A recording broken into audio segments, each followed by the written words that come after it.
दोस्तों, आप सभी को पता है तुलसी के पत्ते किसी भी पूजा में शुभ माने जाते हैं, लेकिन वही पत्ते गणेश भगवान की पूजा में वर्जित है।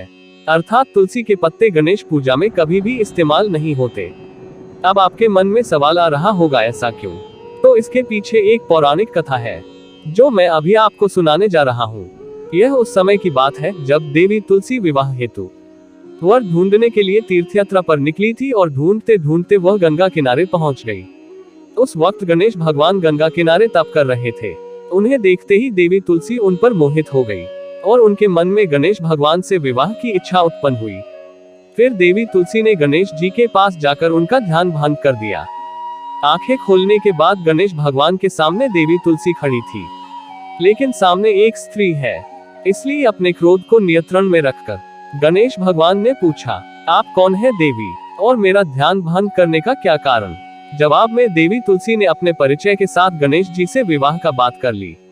उत्तर में गणेश जी बोले, देवी मैं ब्रह्मचारी हूँ, उस वजह मैं विवाह नहीं कर सकता।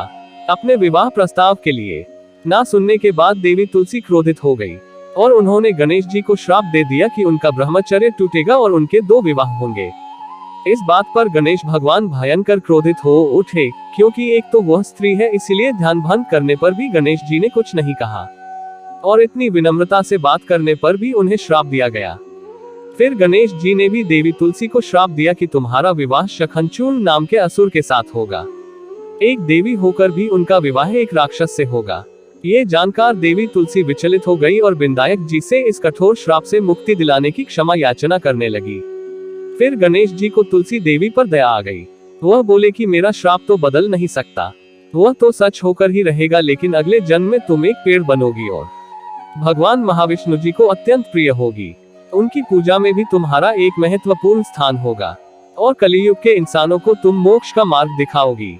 लेकिन तुमने मेरा तप भंग किया है और मुझे ब्रह्मचारी होकर भी 2 विवाह का श्राप भी दिया है, इसलिए मेरी किसी भी प्रकार की पूजा में तुम निषिद्ध होगी।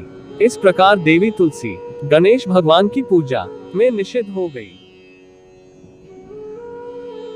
तो मित्रों, अगर आपको भगवान गणेश और तुलसी माता की यह कहानी पसंद आई हो तो हमारे इस चैनल को सब्सक्राइब करिए और कमेंट करके बताएं कि आपको हमारी यह वीडियो कैसी लगी।